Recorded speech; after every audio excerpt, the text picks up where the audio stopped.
some mic sharing. Is that okay? Okay. Yeah? That's quite all right. I have my own. Queen has to have her own. Yeah. How do you feel about sharing a mic with Dominic, though, after she gave away the proto-molecule? Yeah. Yeah, right? Here we go again! I've had all this at San Diego Comic-Con already. Sorry, I'm sorry. I was doing the right thing. There's going to be a lot of Sorry, fun. own it. No, I'm not sorry. Own it. Sorry, not sorry. So season 2 is amazing. Congratulations on season 3. You're, you said 6 episodes into the 13 shooting now, right? It's going well and everything? Going great. Cool. Fantastic. Wait till you guys see it. It's so good. Yeah. So in season 1, we kind of established the universe. We learned about the faction. Season 2 was about learning who fell on what side, and that obviously switched throughout the season as well. Is there an overarching theme or kind of MO to season 3? And can you tell us where we pick up with each of your characters right out of the gates? Well, let me tell you that it's like an overture to the Beethoven's Symphony No. 5. Whoa. Oh my goodness. That's just what I was thinking. At the end of season 2, you know, the system's on the brink of war, Earth and Mars, and this year that war happens. I mean, that erupts. All of the fault lines that we've seen for the first 3 years really start to just, it just blows to pieces. But it, you know, we find out more about what the proto-molecule is doing, and you know, the personal stories kind of track the overarching ones as well. And yeah, I mean, it somehow gets larger in terms of its scope, and also more in depth. We finished out the second book and start moving into the third. And you know, if any of you guys have read the books, you know, the third one's kind of got a kind of a different tone to it. It's got a more spiritual tone to it. It kind of starts asking questions that are maybe a little bit different than we've been asking before. But it's going to be a great season. We're super excited about it. And how's Holden doing when we meet him again? How's his leg? Holden had a hard last. Is he okay? Holden has come out of the second season. His white whale hunt did not go well, and right, exactly. He's picking up the pieces. I mean, I think he's come to the realization that he can't shoulder the entire burden of this thing, and he's focusing more on what he can do. He's actually taken more of a Naomi-esque worldview on focusing on the things that he can do that will make the world a bit better, because the mission to stamp it out has failed. So, right. So yeah, he's picking up the pieces. I like that there's a Naomi-esque worldview. Yeah. Right for her to betray According to him. Holden. I think for Naomi, if last season was about her mostly feeling misunderstood, season 3 is about her going towards or finding being understood and where she fits and who her people are and what the events of the solar system mean and what effect they've had on her. So yeah, she's kind of also picking up the pieces too. Yeah. Is there anything you can tell us in terms of how the rest of the crew are going to handle Naomi's decision of giving the sample to Fred and will that? I think you should all guess. Yeah. Okay. I think we know. It's not great, guys. I fucked it. It's harsh on the Rosie crew actually. It's probably the biggest betrayal they've ever faced from one of their own. So there's a lot of me hiding in corners of the Rocinante and trying to talk to people and a lot of awkward moments. But they make for some beautiful, beautiful scenes. And Wes, where do we pick up with Amos? Because I think for us, there's so many questions about his history and what's his background and what's going on. Because you kind of have no emotion sometimes. No, he has emotion. It's just his emotions are different than probably the norm.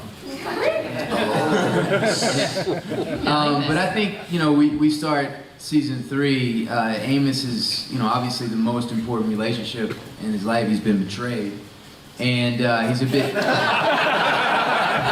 And he's a bit disoriented by that, and he's trying to reorient himself, and he reverts back to the law of the jungle, which is what he was raised in, which he knows best, and that has a lot of implications and impact for season 3, and he's really trying to find something to grab a hold of, something solid.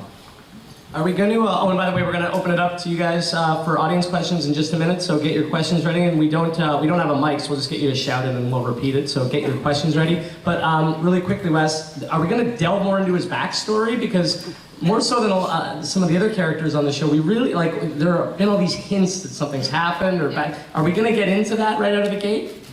Yes, you're gonna learn a lot more, and particularly because of the relationship that kind of deteriorated between him and Naomi, you kind of see who he is without her presence, and in that you start to understand where he came from. There's a novella called The Churn that's a part of the Expanse world, and it's my favorite. It's about Amy, so. But ultimately, that is the foundation. That is the Bible that I created Amos out, or that we have created Amos out of. And in this season, you will start to learn more about exactly where he comes from, what happened to him as a child, and why he is the way he is. You're gonna learn more about it, definitely. And obviously, Frankie, will we see more ass kicking from Bobby?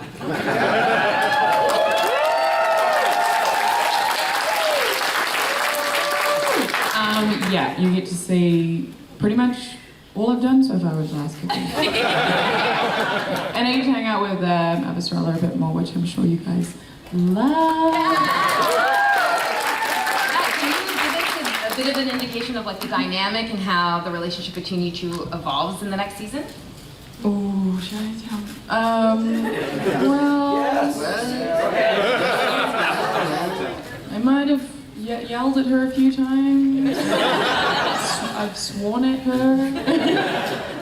Yeah, Bobby's really brave, I think, because she's probably one of the only people in the universe that will tell Avasarala to fuck off.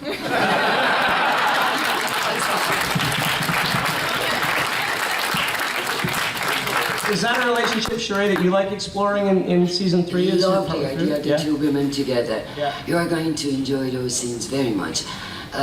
These two women, alone in the universe, they have each other, and despite their differences, their background, the one is from Mars, the other one is an Earther who keeps saying Earth must come first, but no matter what, because of the fact that they're both from the same gender, they understand each other so well, and they stand by each other, which is fantastic. But the line that she was referring to, I love that. Let's do it. I said, Bobby, don't be an idiot. Ma'am, for the first time in your life, please shut the fuck up.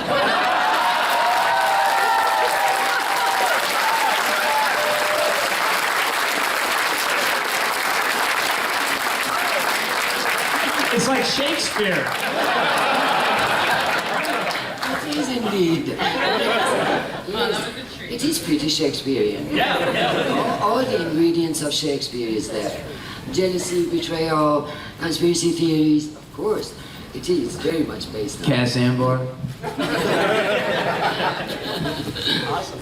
Questions from you guys at all? We'll start with you. Very enthusiastic the man. young lady in the middle. Hi. No pressure. It's just Morgan and I. Don't be nervous. We got you. I'm actually shaking right now. First of all, the books are my favorite series. The writing is so good, I want to cry sometimes. It's amazing. And I mean, Steven, you're Holden. You're him, and as an insufferable idol of myself, I relate to him the most. You guys are all amazing. I just personally relate to the character a lot. Yes. And you played him just to the T 100%. I love it. Thank you. So my question is, a lot of actors refrain from reading the books because they feel like it will affect their role. So I was just wondering if you guys have read the books, and if you have, has it affected your role, or do you refrain from reading it because, you find out your character dies or something like this? Like, for example, has Cass ever asked, oh, can you get a little too handsome to play Alan? He has asked that You multiple guys know him so well. He asks that every day. All the time. Never stops asking that. And each of us, one by one, before we go on set. Just, No, he doesn't tell us. As a matter of fact, no. He knows it. You've read the books. Yeah. I started, but then I decided not to, because I didn't want to know what happens next to this character. Same. And I keep asking my nieces and Stephen, because they are also reading the books, do not tell me. But they call me and say, Auntie Shohreh, I just finished the 5th novel. You're still alive.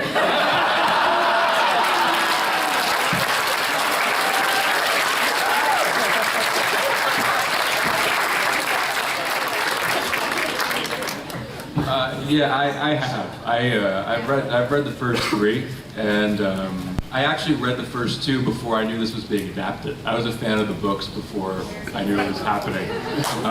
So yeah, they're fantastic books.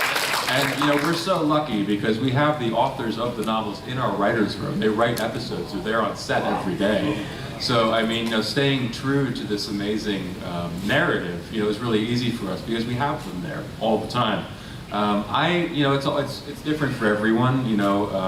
For me, I found using the books to mine, especially Holden's childhood, to justify everything that happens to him. So much of what we hang our hat on in this show is how real it plays. And so much of that is about psychology, and it's about people's personal histories, and nobody's black and white here, and you have to kind of explain, for myself, it's like justifying each step along the way and why that happens. So I found them incredibly helpful, and amazing reads as well, but having some kind of architecture to work in has always really helped me. I read 1.5. And then I stopped because, like Shohreh, it was like going to a tarot reader for me. I was like, I don't want to know. Did you get to my chapter 5? I can't remember.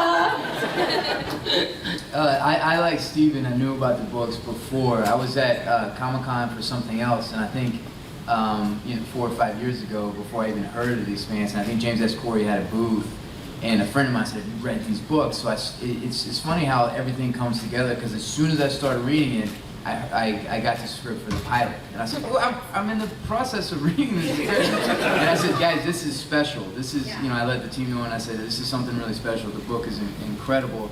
But I found that, because at first I dove right in, and I read 1 and 2 right away, and I found that I started to get confused if I get too far ahead. So the great balance for me is to read a book a season. Like, read the book before we get into it, and then stop, and then do the season, and then go back. That's awesome. You guys should read them when you're done. We will. When we're done,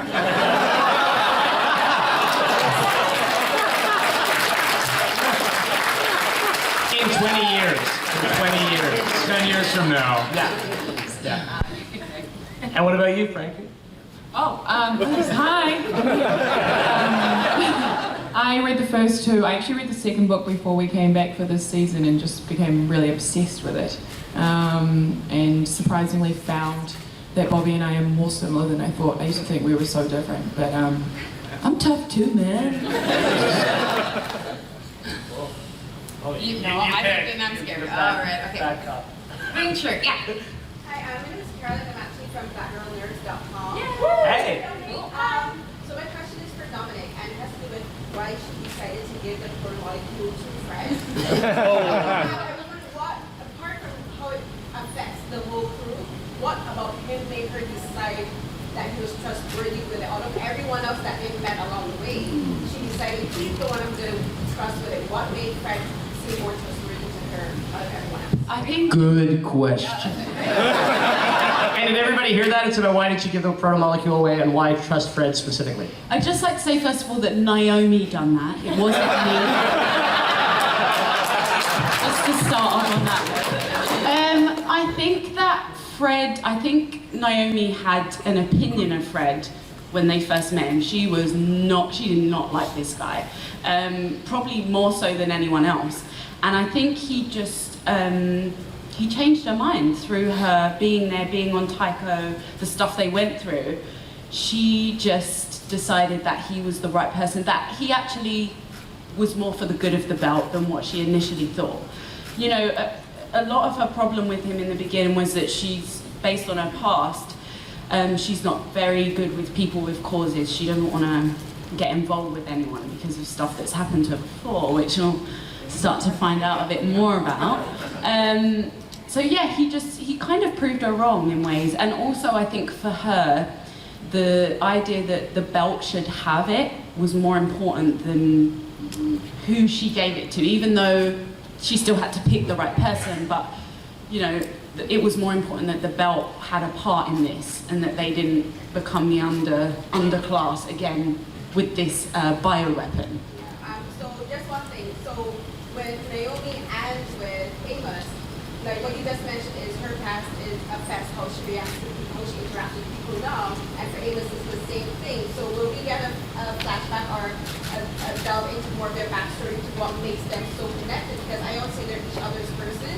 She's connected with Holden, and Amos is connected kind of with Alex, but they have that extra special bond. So we get a bit more of their backstory about how they reacted, how they came to be in the past, and how they are now.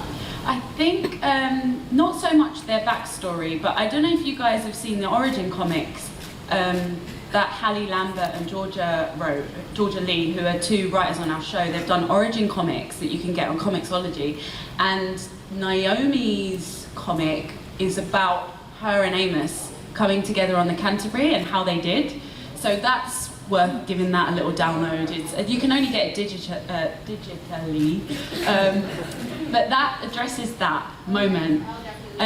Before that, we don't really get to see it, but I think you will see in the latter half of season 3 how what she done affects them, their specific relationship. But yeah, the comic shows that. We don't really go into it other than that, really. Would be interesting. All right, next question. The gentleman, you haven't even put your hand down. It would take a lot of energy for me to hold it up. So next question goes to you for not even putting your hand down. Thank you very much. You're welcome. I'm a fan of the show. I've seen many episodes. I haven't seen them all yet, but I have a couple of friends who haven't seen any episodes at all. Why are they still your friends? Just about to say that. They have choices. But I also know that with many science fiction shows, the first episode of a show is not necessarily the best or #1 episode to actually start a person into a great fandom of a show. In your guys' opinions, if you were to choose the quintessential episode to sit down and watch to make a fan, an absolute fan, which episode? Maybe the one we won a Hugo for.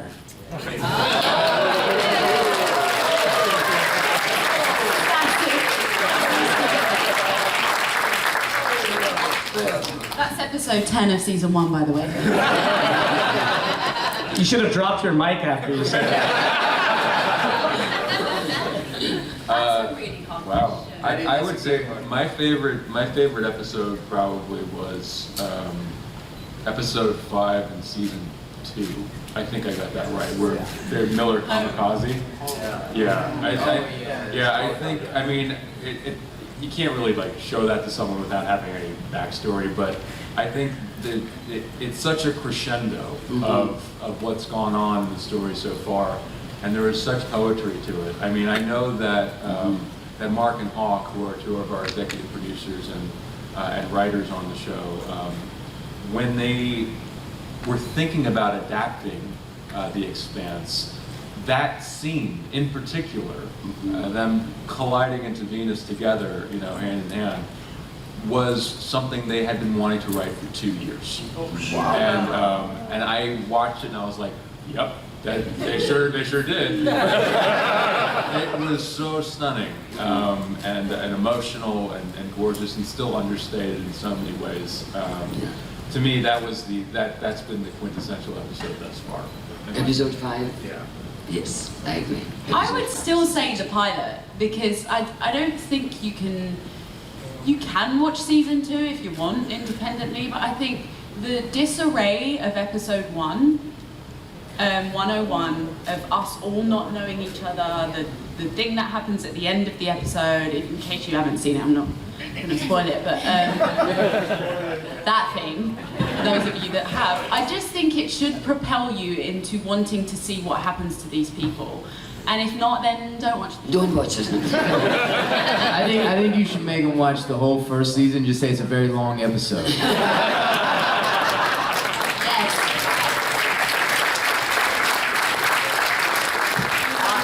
Hello, you have the dog on your shoulder. Yeah, yes, hello. I actually literally just showed my friend who's staying with me the first 2 episodes, and she's like, yes. And she's like, this might be something I'm gonna get my husband to watch with me. I'm like, yes. Thank you. But one of the things that I find that's the most impressive about this entire show is the fact that there is a very high degree of realism and accuracy to it, especially with the Frankie culture. And like Shohreh's costumes, I love them. And with the scientific accuracies, and I actually want to know who's the best at pronouncing all those little things, and who's the one that has the most blunders and the funniest ones. The question is about pronouncing the scientific jargon. You definitely have the most scientific Yeah, jargon, I'm right? the engineer, I'm always like, this drive and blah, blah, blah. But do you know what, me and Frankie were talking about this, that sometimes for us it's really hard for us to get our accent around the way that the show is written, because American people write it. So hard. And sometimes we just cannot get words out. It's like, why is this sentence formed this way? By the way, I love the writing on the show. Love it. It's just like an accent thing. And the other day I was like, does this happen to you? She was like, yeah. I was like, oh my God, I'm so glad there's someone else. It's like your mouth can't form the sentence as well as an American It's so weird. person could. So we have issues with that. But yeah, I'd probably say the most tech garb. But, you know, I'm alright. What's some of the funniest slips that you've had on the show? Oh my God, we all have slips. Oh my God. There's one that there's one that I remember very specifically, and it's in the first season outtakes. I wonder if they'll ever release that. Because we saw it at the rap party. They show the reel of us messing around. I hope so. But Steven and I were in deep conversation, and the camera was on him, and we did his coverage and everything, and we were in conversation. They turned the cameras around, and I didn't know that it was on me. And so usually, sometimes when we're doing a take, I'll do things to like mess him up or to freak him out or say very naughty, inappropriate things. And I was saying all these things, and he kind of looked at me and said, "The camera's on you." So there's a take where I'm thinking it's on Steven, and I'm like, ah, but it's on me through the whole thing.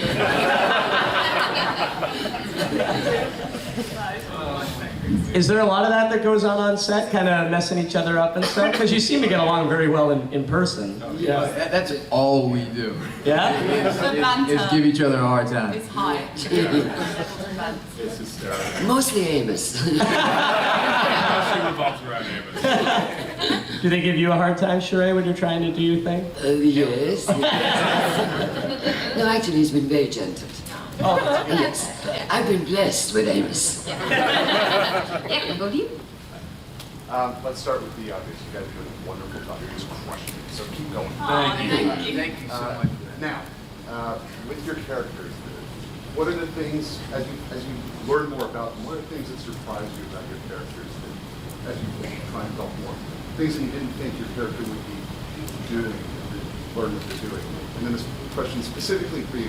So far, we've seen Avasarala at about a 6. And she's a fierce, formidable woman. When are we going to see her at 9 or 10? Well, she is who she is. She's not going to change. This is what We know she's going to be at a 9 or 10. This is what I love about her. That's right, and I identify with it a lot. Having left behind a revolution, driving through Europe to get myself from Tehran to London, so I can identify with her. What I love about her, she's an independent, smart, well-educated, well-read, and very understanding, an amazing politician, not a puppet, a real one.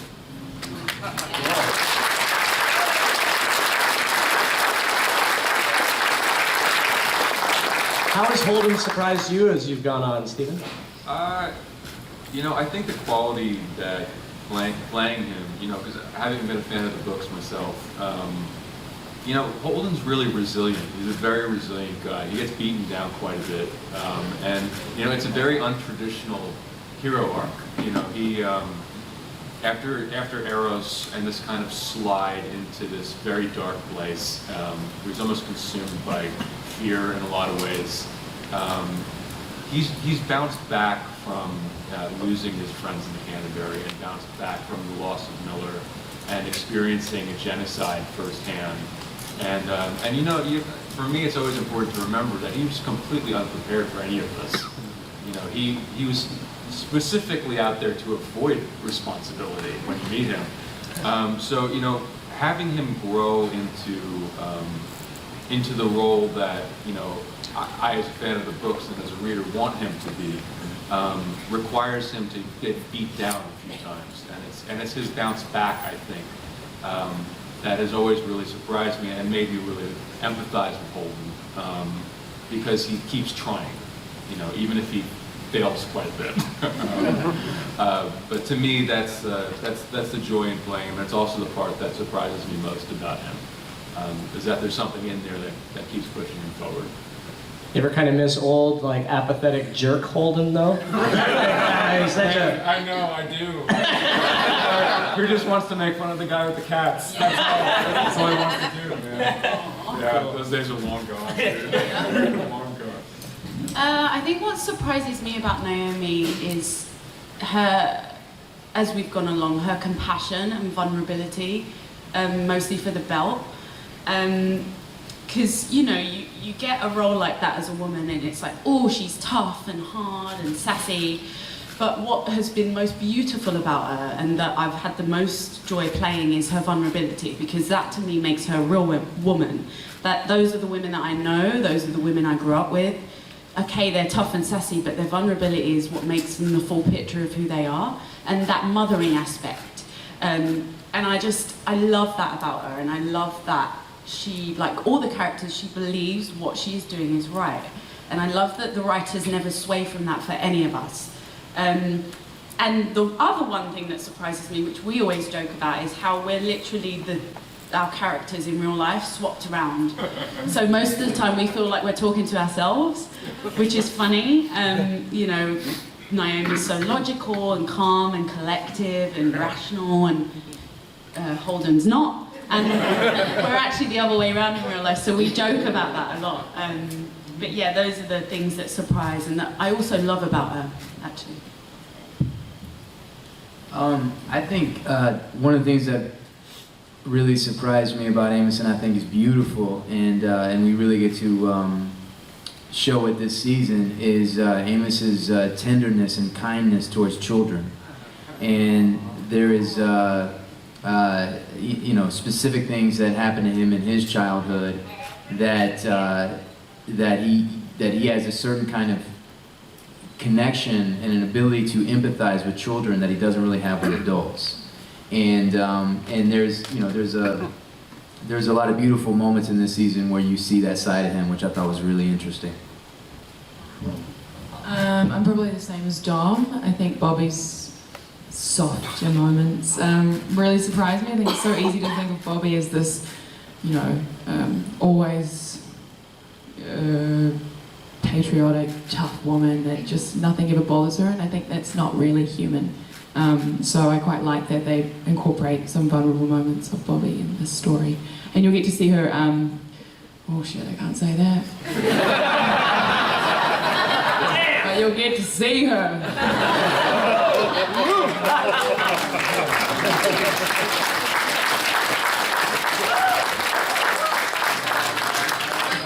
Way over there in the yellow. Okay.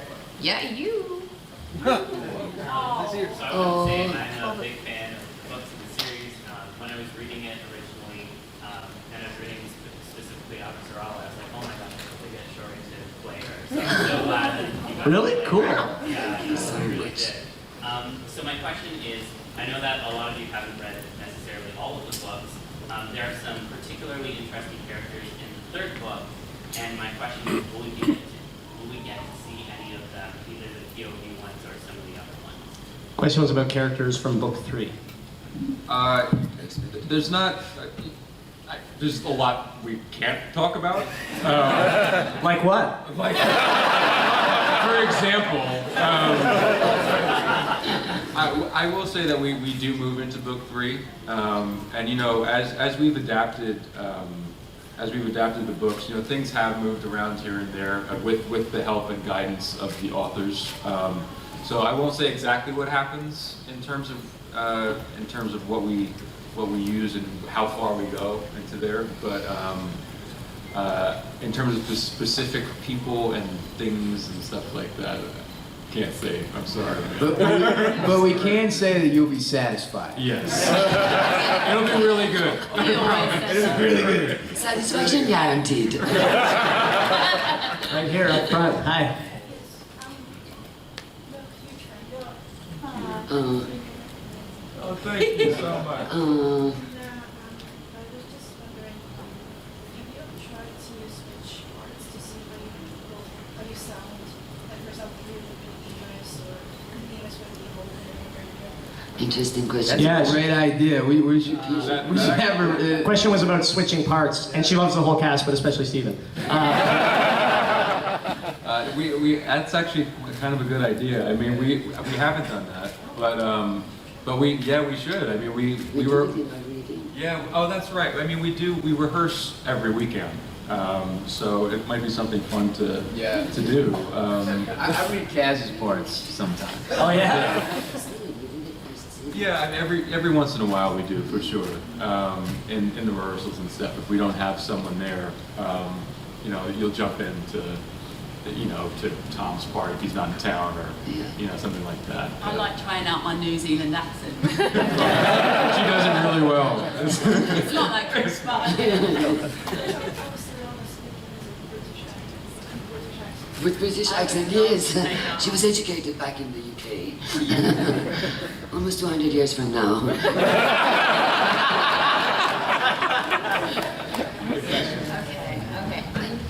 Looking at you.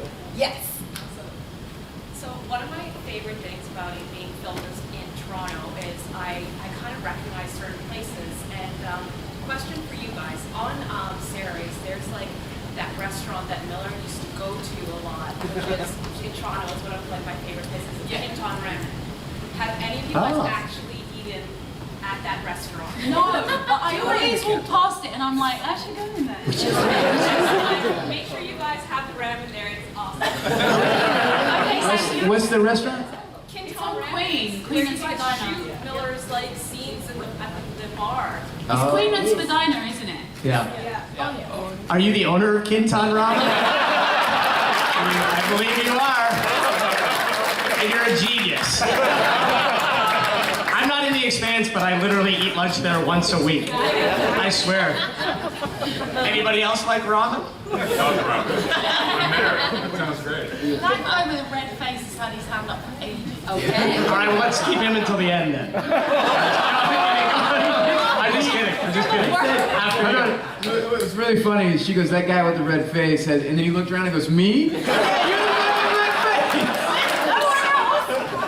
else has a red face?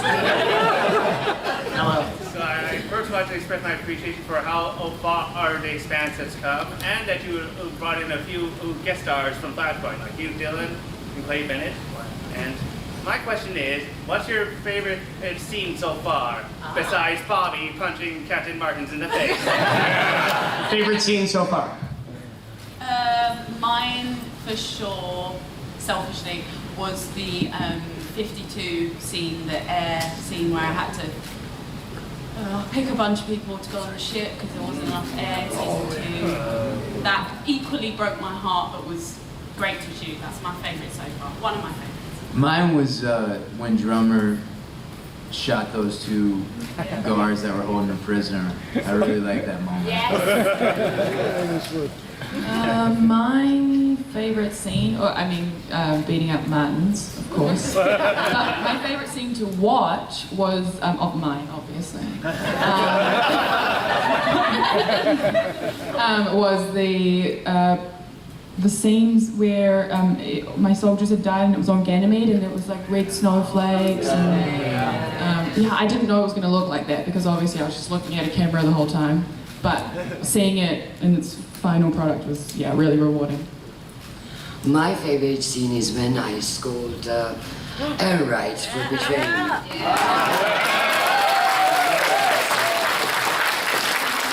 Our writers are unbelievable. I love that scene. Our writers are amazing. And I love the last line where I tell him, government is more important than any corporations.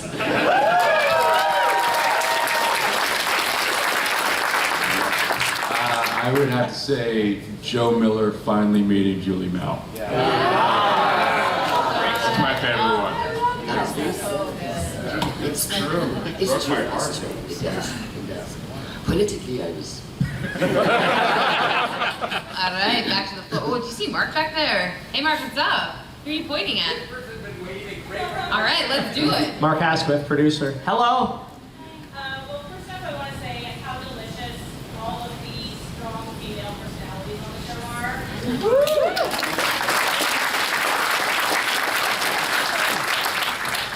wonderful. But my question is specifically for Frankie. You've been with Frank Mars on the show for like a long time. Do you think that your character really can get past that and really kind of get past that, like having been a Mars patriot for that long? Oh, sorry, what was the first half of that question? I did defeat the war. Oh yeah, it tastes good.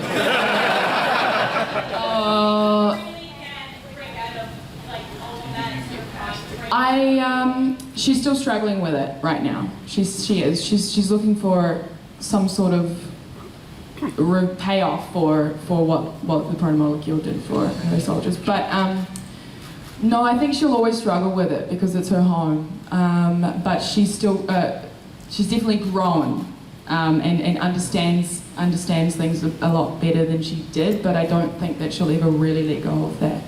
Do you think the reality of seeing Earth for what it is has a positive or negative effect on I think it's been a positive.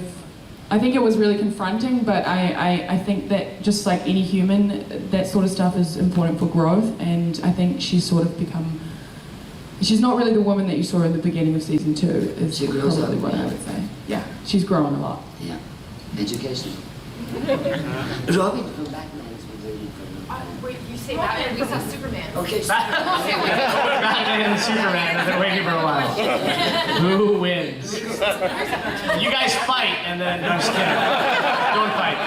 Superman, my buddy in the back. Yeah, hey man, how's it going? Thanks for coming again this year.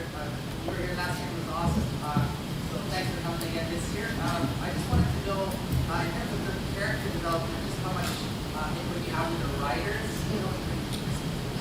development of their characters. Question was about if they have input with the writers on the development of their characters. Our writers are doing such an amazing job. It's unbelievable, especially in terms of development of the characters. Sometimes it's just unbelievable. When I read an episode and I'm thinking, oh boy, I never thought Avasarala could go as far as this. So they're doing an amazing job. They are, and we're blessed with such incredible writing and such incredible source material. Mm-hmm. I think so. It's important to, I think, these characters have been ingrained in the science fiction, lexicon for a while. But we have such confident writing and confident writers. There is a lot of collaboration. We talk to each other. We communicate a lot. And we really work on this thing in a very kind of organic way where it almost has the feel more of like a theater company than it does a television show. So it's incredibly artistically liberating. They provide the structure and framework and architecture for these incredible, nuanced characters and trust us to build them. It's very cool. It's been one of the greatest pleasures. And challenging, very challenging. In the best ways. In the best ways. Yeah. Where is Batman? Where are you? He left us. That's my George Clooney impression. Oh, did Batman leave? Oh, Batman's sad. Sad that man. He's always been jealous of Superman. We chose sides. Hello. Hey. So, it's a pleasure to meet you all. Hi. Thank you for having us. So my question, getting back to something you mentioned about the costumes and the sets, and I think that's part of what makes it so engaging, just how amazing both of those are. And so I wanted to ask each of you, if you had a story, or when you go on set, is there something that you either really look forward to doing or dread doing? Something you look forward to doing or dread doing when you get to set? I look forward to, first off, were those beautiful sarees that our designer, Joanne Hansen, designs. She does an amazing job. Truly, when I wake up, we're like children, you know, actors are like children. Thank God for that. The child within us is still alive. So the child wakes me up and says, go wear that beautiful saree. It's waiting for you. So the saree takes me there, and then the lines in my mind, in my head, I'm thinking about what is going on. And I believe that young lady referred to it as a contemporary story, which it is, although we keep saying it's a science fiction, but it's relatively speaks for today. That's why I can't wait to run these lines. And sometimes I tell the writers, the other day, there was a line that I loved, and I thought it's so important that to say it now. Don't wait for it for another year to come out. And I told one of the writers, I think I did the wrong thing. I said, I wish we were soap opera and we could film it in the morning and show it in the afternoon. So people would see how contemporary we are, how, timely this show is. That's why I can't wait to run those lines. How did the editors feel when you suggested that? That's fast editing. You're like, oh, sure. I truly wished, because it was like what I had seen something in the news, and then my line said the same thing. And I thought, oh my God, it's too close. I wish we could air it tonight, so people would see how timely this show is. I think in terms of costumes and sets, they so much shape your character and who you are and your head and where it goes and a lot of our sets are physical. There's a lot of VFX, but a lot of them are physical. So walking into the Rocinante, for instance, it's like you're there. I've got my onesie on. It's like I'm Naomi. I've got to say, like, the spacesuits and armor and stuff are not that much fun to wear, but they look fantastic on screen. So we suck it up, and it's our job. But they're not the most fun aspect, but the result is overwhelmingly incredible. And kudos to our set designer and costume designer. They're incredible. I'm gonna give a shout out to our props department too, because they, from the production design down to the props, I mean, some of our sets are 4 stories high. I mean, like, these are enormous sets that when you step onto them, you feel like you're there. I mean, which, for us is such an incredible luxury because you're not staring at a green screen trying to imagine it. But, just a little fun fact, like that badge from the first season, that XO badge they didn't want Holden, I have that in my pocket in every scene. Really? Yeah, for the last 3 years. Cool. Yeah, and it's like, everyone's like, a great prop will do that. It's like you attach an emotional significance onto a thing. And every time I have it in my pocket, just the weight of it being there reminds me of Holden. So like, every bit of it, helps to, you've got to trick yourself into being in the right headspace. But it's a team sport. I mean, like, we all need each other for that to happen. So we've got an incredible group on this job. Yeah. It's not just that you forgot it there and you've never washed those pants. I just never do any laundry. That's it. And for you, yeah. Go for it. What takes you to work? What do we have? Costume. Yes. So I wear some armor, which is amazing. But I'd say by the 3rd hour, that's when I started to become a bitch. That's when I'm like, I'm not saying a single word, because if I speak, that's using energy, and I'm already using energy to wear this entire suit in the first place. And not only that, I have to kill things when I'm wearing it. So, yeah, that's hard. That's a hard one. But the end result is, I saw my stunt double wearing it the other day, and I was like, holy shit, I've never seen it from this perspective, and it is really cool. It's really cool. I love it. Cool. And hate it. I agree with what everybody said earlier, and I feel the same. But there's something that's really interesting that happens. This is our third season, and the relationships that we have built working on this, we've grown very close. And there's something really interesting when we wrap and we go off and we do our own thing, we live our own lives. And then we come back, and when I first come back, I was like, well, who is Amos again? And it's always hard to kind of get back into it and kind of get the story back. But as soon as we show up on set, and as soon as I put, Amos's outfit on and have that little devil pin and the tattoos, and I see, these people that I've gotten really close, the relationship that we have personally is really closely related to the fictional relationship we have on screen, because we didn't know each other, we got thrown in this situation, and then we became very close, we became like family. And they're like, speak for yourself, dude.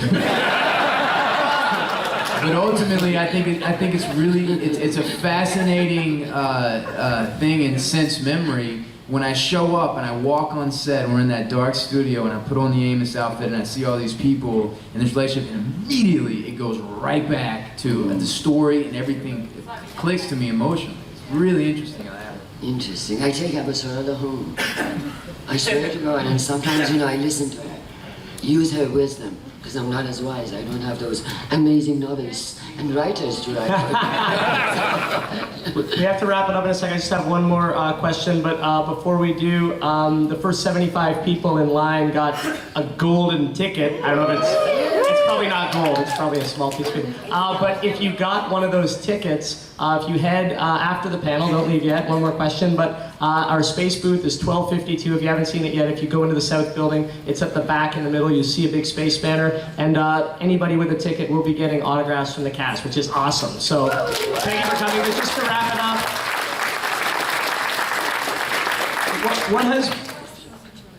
what's that? Oh, we got to do a wrap. Okay, who's got one super quick audience question? Too brief. But we have to wrap. One last super quick audience question. Shohreh told me. Yes, please. Hi, I was here 2 years ago when you presented your sneak peek show of the world premiere, and I voiced my worries about getting too much of the stories of the books. Happily, you did. Because we had a little bit more backstories of Bobby in the second seasons, which was great, by the way. Which characters would you like to see more of the backstories in the next season or 4th or 5 seasons? Amos and Bobby. Amos and Alex. I know Alex. Yeah. That's why. Yeah, Amos for me. I like the character of Drummer a lot. I'd like to learn more about the drummer. Cool. How cool would it be to see a flashback of Avasarala? Oh yeah! And we do have to wrap it up, but before we go, what is being a part? We have to wrap it up. I'm sorry. I don't want to. It's so scary when you tell me what to do. I don't want to cross you. But everyone will get mad. Oh goodness! Oh no! What has being a part of this series meant to you, and any final thoughts or words for the fans here at Fan Expo? We love you. We're so happy that Fan Expo gave us a chance to see you face to face and hear you out. Thank you so much. Thank you for being there for us. Awesome. All right, keep it going with the stars of The Expanse. Season 3 coming to space in 2018. Watch Inner Space for all the details. Keep